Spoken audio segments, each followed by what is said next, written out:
Welcome to the Michele Roys Show. Hello and welcome to another Michele Roys Show. I'm so happy to have you here today. I have a special guest, Dr. Richard Rocker. He is a functional medicine practitioner specialized in integrative and natural medicine. So we're going to hear all about it today, and I can't wait for you to understand a little bit more about functional medicine. Welcome to our show, Richard. How are you doing? I'm doing great, Michelle. Thank you for having me. I'm delighted to have you here today. So, to start out, would you give us a little bit background about yourself and also how did you get involved in functional medicine?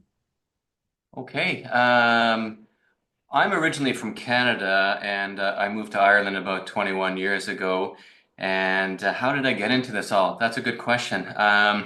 Way back when I started all this, I was thinking about getting into healthcare and medicine, and I was thinking of going the traditional Western approach. But when I started researching a little bit more and I started reading more about Eastern medicine, I thought, hey, that really struck a bell with me and resonated with me. And I thought, that's the kind of medicine I wanted to do. So I got my start with Eastern medicine, and then I branched out from there into different aspects of healthcare and medicine, from training, physical training, to psychotherapy, nutrition work, and then eventually found the functional medicine, got into that. And at that point, I still wasn't satisfied. So I figured I'd get my doctorate in integrative and natural medicine and to kind of bring it all together. And that's where I am now.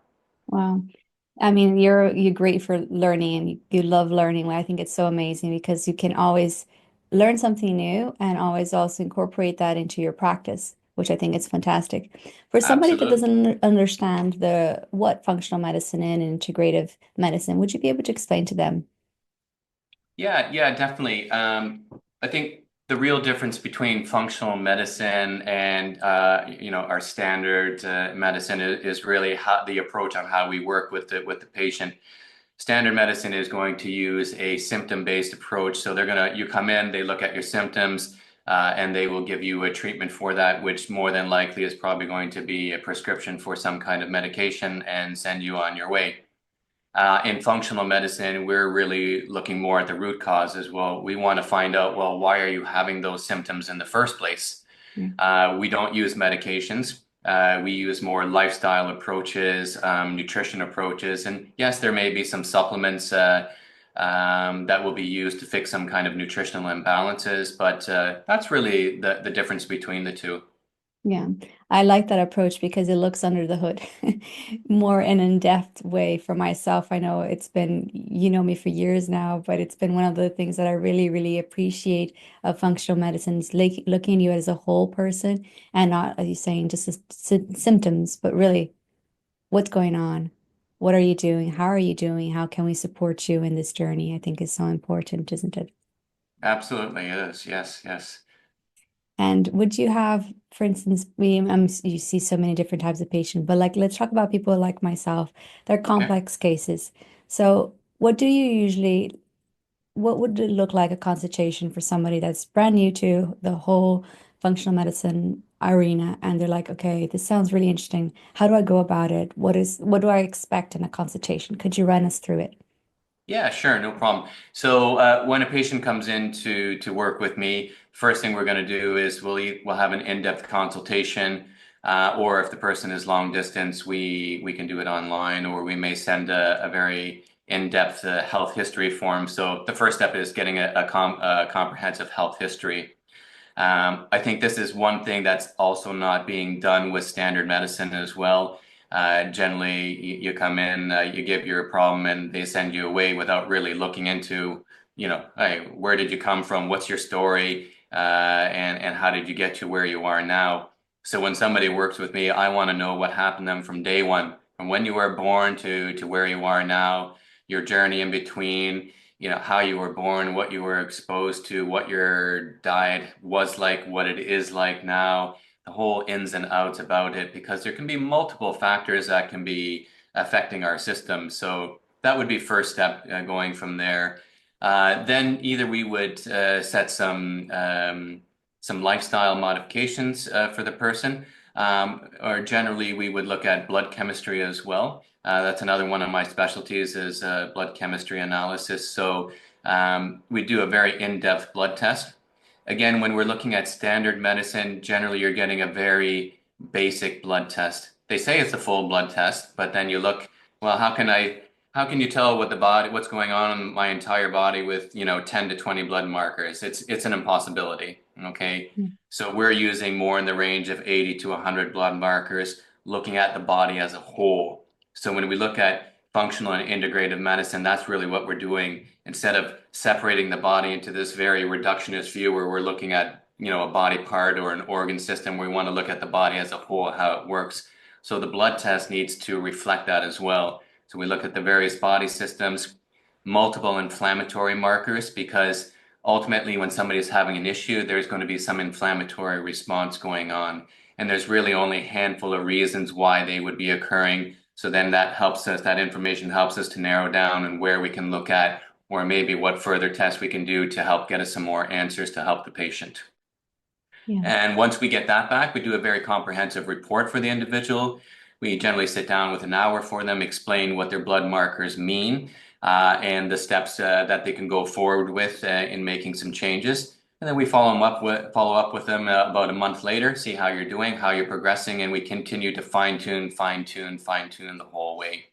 Sometimes people need encouragement because sometimes patient compliance isn't always 100%. So if people come back to me and go, it's not quite working, then I'm going, well, are you doing this? Are you doing this and this? And if you're not, then we have to get you back on track and focus there. So I suppose there's a bit of health coaching going on as well. Yeah, I think one of the things is very important as well. It's very individualized, right? Each person you're treating and you're looking at them as one, not like, oh, this is a standard treatment for every single person. No, you're looking at their bloods, you're looking at their history, you're looking at that individual and then seeing what works for you, what can work. And I think the adjustment part is so important because a lot of times we feel like this is, oh, you get a prescription and that's it. It's supposed to cure everything. Like, your body is so different from everybody else. How can this one thing heals it up, But I think Yeah, it's not. like biochemically, we are all different. So there's not a one size fits all approach here. And so, yeah, that's why looking at the biochemistry of the individual is very good. And that's going to differ from every other person. I've never seen a blood test that's exactly the same, right? So we look at that. We all have different lifestyle factors adjusting us. We all have different stressors affecting us. And I think that's another thing that maybe that we look in the intake form as well. What kind of stresses are you under? Not only physical stressors, but emotional, psychological, traumatic stresses. And in this day, I think we're seeing a lot more trauma work and trauma facilitators out there because we come to the realization, hey, a lot of us have stored crap from the past, and it's just stuck in there. And until we really get that out and release it, it still has an effect on our system. So that's the other thing with functional, integrative, and natural medicine. We're not looking at the body on a physical level. We're looking at all the levels and what we need to do to help bring balance in. Again, it's a holistic approach. Yeah. So if you're explaining there all the levels, what are the levels that you're talking about in functional medicine? So in functional and integrative medicine, so besides a physical level, there are obviously emotional issues and problems that people can have. We can relate that to psychological areas, traumatic areas, spiritual areas, which some people might think is highly flighty, but listen, that's a big part of our being as well. I don't think we have to push that too much. People understand that there is something outside of our physical self, whether it's whatever your belief system is. And it's not always religious, it can be spiritual beliefs, something bigger than you. And I think that's important to look at as well. Sure. Have you seen a lot of increase on chronic pain recently? Yeah, definitely there's a lot more chronic fatigue and pain. I think those two kind of really go together when we're looking at patients with that. And the question is going to be, well, why is that increasing in these days? I think the simple answer is we're just under simply more stresses than we ever have been. If we look at physical stressors, now people are working a lot more. Cost of living is a lot higher. So now you have not just the man that used to work, now you have the woman working as well. Everybody is working. Then you're trying to maintain the household, the kids, the cooking, the cleaning, the maintenance, and whatever else has to be done. And there's not enough hours in the day anymore. So people I think, are literally getting burnt out. So I think that's a big aspect of it. I think our bodies are subject to a lot more other stressors as well, because there's an increase in technology now, which is great for convenience, but there's also side effects with that. So when we look at electromagnetic fields, a lot of people can have great sensitivity to those. So we look at, the Wi-Fi exposure. Now we have all the LED lights, which have different light patterns, which affect our cells. We have a lot more toxins, just not in our food. It's in the water, it's in the air, it's everywhere. And toxic exposure is a really big point. And I think, pardon me, I think when it comes down to when we look at any health issue and problem, I really have it narrowed down to two things. It's what are the nutritional deficiencies for the person, and what kind of toxicities is the person holding? And again, whether they're physical, emotional, traumatic toxicities. We've all heard about toxic people as well. So the people that we have company with and that we live with, that could have an influence on us as well. So those are all the different aspects that we want to look at. And then we look, well, how can we do a detox on all those levels to bring balance back into the body, reduce those stressors, which in turn reduces cortisol, stress levels in the body. That reduces inflammation in the body. Then there's less tissue breakdown in the body, and then things can start to heal. So there's a very systematic approach with that. Mm. Yeah, I think that's very important for people to understand as well, that we are complex beings, but at the same time, if we're able to fix the system a little bit the way it goes, it helps it to do better, right? Our bodies can rejuvenate, our bodies can repair if we give it the right ingredients, let's say, or the right assistance in the right way. One of the things that you Absolutely. touched there was about the diet, right? Eating well. Yes. Can you explain a little bit more about your microbiome and how that affects, our whole body and how can it help, especially with chronic pain? Yeah, sure. I mean, our microbiome, what happens in our gut with our gut bacteria, has a huge influence on our cells, our neurotransmitters. How you think, feel, behave. It has an influence on everything. So therefore, when we look at what we eat, since that affects it, and let's say we look at neurotransmitters in the system, affects our behaviors, how we think, our moods, behaviors. Well, 80% of those neurotransmitters are produced in your gut. So obviously, what goes on our gut, what goes into our gut, and how we feel about things is going to affect that. So diet is a huge, huge aspect of things. When patients come to work with me, the first thing I will say is, you're going to have to make some dietary changes. And if you're not going to do that, then we probably should end the consultation right here. Because if somebody thinks they're going to get better without changing their diet, it's not going to happen. It's not the be all and end all of everything, but it has a massive impact. How we feed our body, what goes into it, how it affects, blood sugar, insulin reaction, which, affects our hormones and neurotransmitters, everything. There's a whole biochemical cascade and reaction. So we want to look at that. So diet is a huge part.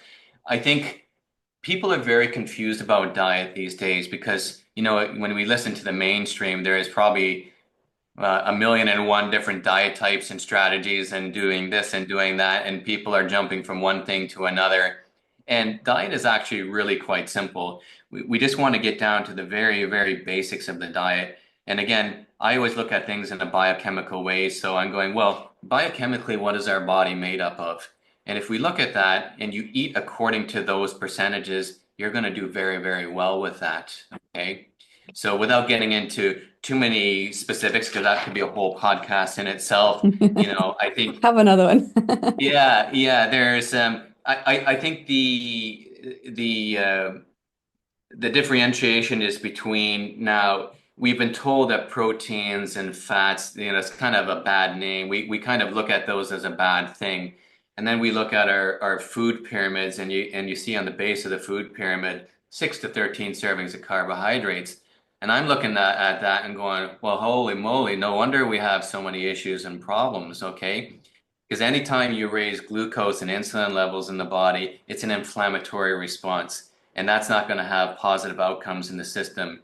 You look at people who have diabetes, obviously they have elevated there. And when you get up to that area, you see a huge increase in cardiovascular issues, cancer issues, autoimmune conditions. So if that's the case, by simple deduction, we're going, well, that obviously means that's going to increase disease, so I should eat less of those foods, right? Mm, I'm not saying that you have to get rid of them totally. You could if you wanted to, but we definitely have to reduce them a lot more. And support the body what it's made up of. And let's face it, over 80% of your body is made up of proteins and fats. So we need to have the right sources and the right amounts at the right times of day, and then things will start to improve. Your body will have the tools to fix and repair itself. exactly. Which leads me to my next question about some suggestions that you would give to people that have struggle with chronic pain. What are some of the main, like, top tips that you would give them? Okay. I think those tips are going to be pretty well the same for everybody, when we're looking to maintain the body. I think one of the biggest factors that isn't really discussed is, well, what is my circadian rhythm like in my body? The body likes to have a certain rhythm. It gets used to that. It optimizes in that. So it likes to have meals at the same time. It likes to go to bed at the same time. We like to wake up at the same time. The body does much better with that. When I look at patients that come in, the patients with the worst results are always the ones that work shift work. They do night shift or shift work, and they could live a really healthy lifestyle, but because their circadian rhythm is so out of balance, it really affects their biochemistry in a real negative way. And I found that really fascinating. And that's the one thing with specializing in blood chemistry is after many years of doing it and seeing thousands of tests, you kind of put two and two together and go, well, these people do well, these people don't do well. And so that's led me to my approach with dietary and circadian rhythm and various aspects like that. So getting your circadian rhythm balanced is the first thing, okay? And when we go back to diet, if people are going outside and snacking all the time and eating before you go to bed, well, that's putting your circadian rhythm out of balance as well. You should be able to stick with your breakfast, lunch, and dinner and nothing else. And if you're eating snacks in between, if you're eating snacks before bedtime, well, then either your meal isn't nutritious enough or it's not big enough to satisfy your body's needs. So again, then we have to go back and look at that and work with the patient in balancing that out. So dietary, circadian rhythms, dietary aspects, exercise. Of course, we can't forget exercise. It's not the be all and end all, but our body needs to move. And one of the biggest problems, again, with circadian rhythm and balance in the body is we're not moving as much as we used to. We're very sedentary. The average person now sits 12 to 13 hours a day, which is ridiculous when you think about it. Our bodies are meant to be moving. That's why the new saying is sitting is the new smoking, right? So we need to move. And if we are in a situation where you're working at a desk or a computer, you need to set regular breaks every 45 minutes to 60 minutes. Set your alarm or whatever, get up, walk around for 2 minutes, do some jumping jacks, do a few push-ups, do a few squats, something like that, just to get the body moving, and it will make a huge, huge difference. Okay. And another big aspect is sleeping. Always optimize your sleep because this is where your body fixes and repairs itself. So if the body is damaged and not working optimally, then we need to get proper rest time in. So we need to do whatever we can to optimize the sleep so your body can fix and repair. So that means the amount of sleep. So we need to get to bed on time. And if you're up all night with your face stuck in your phone or your computer or the LED bright TV screen where it's got all this blue lights in there, which your body thinks it's daytime, then guess what? Your body doesn't make melatonin and it doesn't get the sleep signal. And then you toss and turn all night trying to get to sleep. So there are various things you can do with that. So you may look at my glasses and go, why does that guy have yellow tinted glasses? Well, these are special glasses that help to filter out the blue light. So when I'm staring in the screen all day long, that is not affecting me in a negative way. So that's another kind of body hack that somebody can do if they have to use those things. So of course, there are many, many details we can get into to optimize that more. But like I said, that could be another podcast in itself as well. Yeah, but I think that's so important, like you were saying about the circadian rhythm and having that routine, because we are creatures of habits. Yet at the same time, technology has robbed us of our time. Really, it's so easy to get sucked into. And I feel a lot of times when, for instance, for myself, a lot of times if I'm in a lot of pain, I'll be in bed for longer, and then I won't have that next, that next time of rest, let's say. And then when I go to bed, I can't sleep because, well, technically I rested, but I'm not resting. And it was one of the things that I had to work really hard of, okay, regardless how exhausted I am, I still need to get up at the same time. I still needed to, I do take my naps in the afternoon, like my cat naps, as I call her, power naps, Yeah. to keep Yeah, me stuff. going.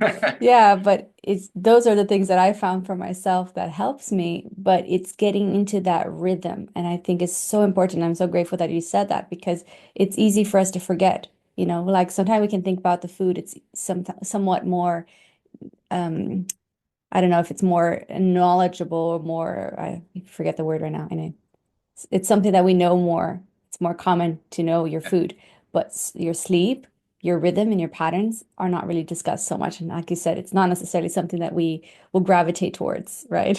Yeah, exactly. And we need to treat ourselves as well, because there's a lot more stress and we're on the go, go, go. Another thing I ask people is, hey, what are you doing for fun?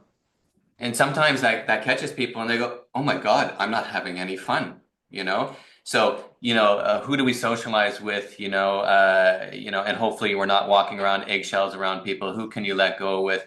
Watch a comedy show. Like, I love going to see comedy shows because laughter is a great medicine in itself. Yeah, Yes. get a massage. What a great way for the body to recover as well. I was reading a study. It said, what was it? 5 minutes of massage is equal to like 15 minutes of sleep for the body. So what a great way to get 3 hours of sleep back. Go get an hour massage, right? It's Um, great. Meditations, go for a sauna. All these things are things that we can do for ourselves. So Yeah. again, there are many, many things that we can do. Thank you. Can you address now chronic fatigue? Because it's something that has been increasing a lot. And I know for a lot of people that struggle, any health issues, your body kind of goes into this depletion. So can you address a little bit about chronic fatigue? And it's not just feeling tired, but also what's the behind what's happening in your body when you're having the fatigue? Yeah, okay. So chronic fatigue, obviously there's a lack of energy. Okay, there's not enough gas in the tank. So anytime we look at energy, we want to look at cellular functioning. Okay, so where does the energy produce in the body? It's produced in the cells. Okay, so we look at ATP. That's what's generated in the cells. Uh, if you want to get really scientific and biochemical, we can go into the fourth stage of water and how water affects everything and deuterium depleted. But that's again really technical, and we won't get into that right now. But basically, the cells produce the energy. So again, what are we putting into our body, right? So it comes back down to the food again. We mentioned water. 90% of people I test are dehydrated, right? People don't drink enough water. So when you're low on energy, what do people tend to do? They go, well, I need to pick me up, so I'm going to go grab myself a cup of coffee, right? Mm. And then, of course, I can't have the coffee by itself. I need to have a little sweet treat that goes with it, right? So we're getting all this artificial sugar and caffeine in our system. It spikes your cortisol level up, which is stress hormone. Stress hormones create inflammation. Then you have increased inflammation, which can irritate the tissues, can increase your pain, and that robs energy when it's supposed to be giving you energy, okay? And that's when we hear terms like adrenal fatigue or adrenal dysfunction and so forth and so on. So again, we want to look at the food, the hydration there. That's going to be good, and getting the right ones in. The protein. I can't emphasize enough that people really don't eat enough proteins and fats. Aside from deficiency in water and being dehydrated, the next deficiencies are always proteins and fats. But yet they've been demonized so much, and there's a big confusion. So now they tell us to eat these heart healthy fats, which aren't that heart healthy, and they clog up your cells as well. And if they clog up your cells, you're going to have an energy impairment. So that's one thing we look at. Toxicity that can affect things. Minerals are huge. Okay.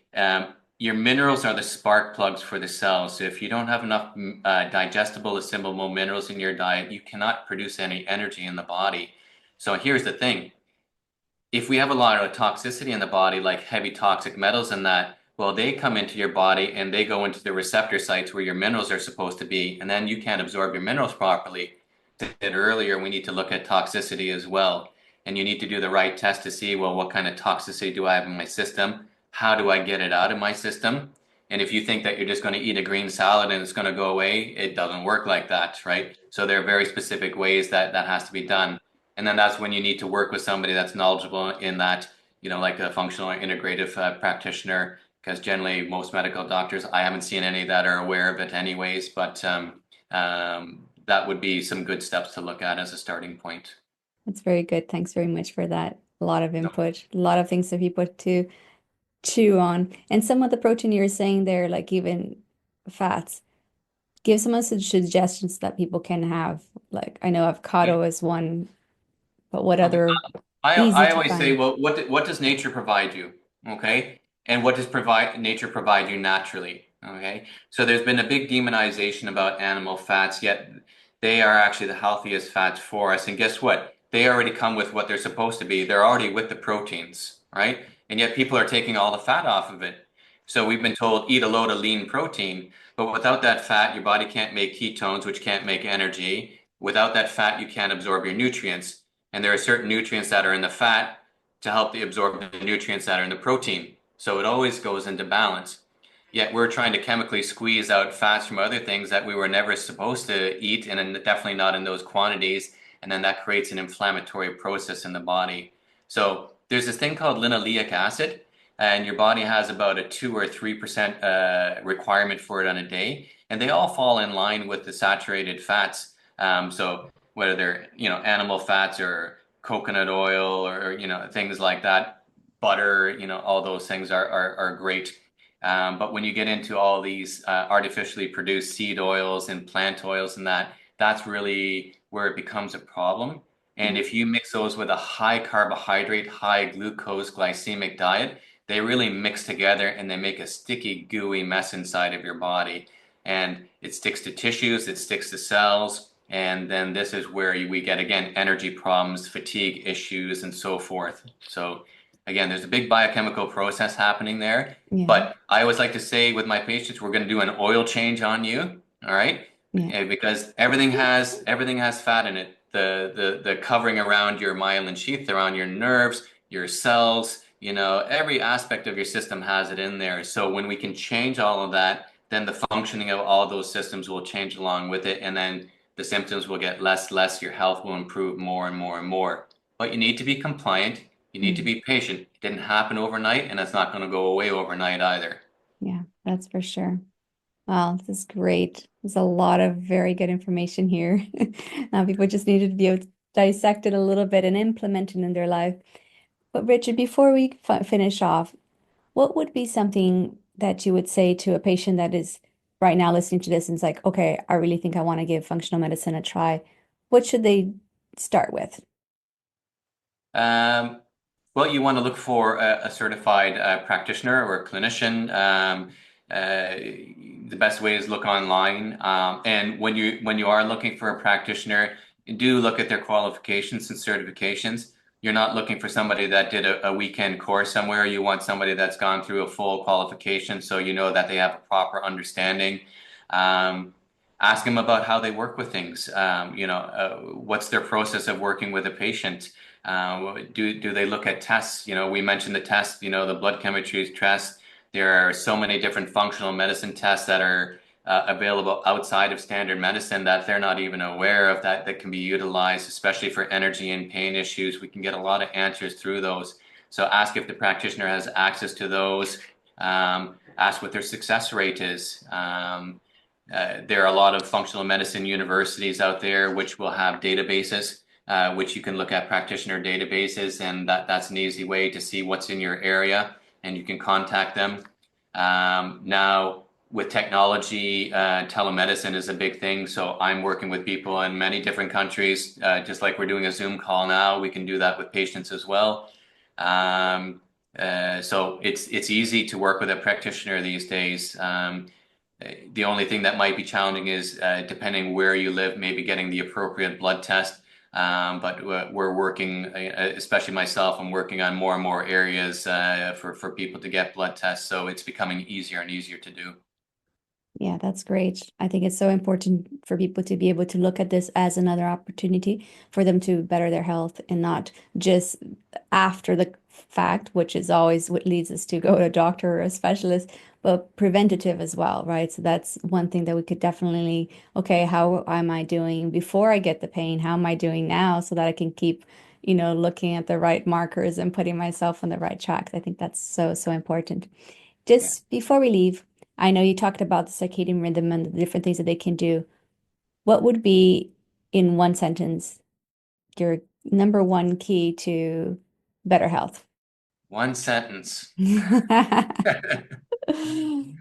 Oh, how can we get that in one sentence? I think, like we mentioned before, eat 3 meals a day on time, get to bed on time, reduce your stresses. That's probably the best thing, and move, right? And move. Make sure you get movement in. That's really important, and that's easy with technology. You can get all kinds of fit watches and smart watches and step counters and movement things like that. So for somebody that's not sure, something like that can help you to keep on track and go, okay, I need to do my walk now, or after dinner, I'm going to go do my walk and get the rest of my steps in, things like that. But that's really what it comes down to. Get the balance, the sleep, the diet, the movement. Those are huge things, and have a good laugh now and then. That's great. Richard, that's really, really great. I'm so grateful to have you here. How can people get in touch with you? What are the best ways that they should get in touch with you? Yeah, the best way at this moment is probably on my website. I'm just getting into the whole social media thing now. People have been bugging me for ages, so people will be seeing a lot more of me in the next couple of months as I get that all going and online. But I am on Facebook under Dr. Richard Rocker. I just opened up a YouTube channel now under the same Dr. Richard Rocker. Twitter is on the go now, and Instagram is on the go. So again, it's my name. If you look that up, you should be able to find it under all those areas. And then, yeah, and like I say, there's more interesting things to come into the future, newsletters and podcasts and video shows and the whole work. So that's all to come. Awesome. Well, I'm so, so grateful to have you here. And I'm sure my listeners are going to be delighted to know a little bit more about this amazing area that I think everybody should be really getting involved with and understanding more their health and supporting their health. So, Richard, thank you again. May God bless you and keep you. And we'll see you again shortly, because I definitely have you Thank you very again. much, Michelle. Thank you. God bless. All the best.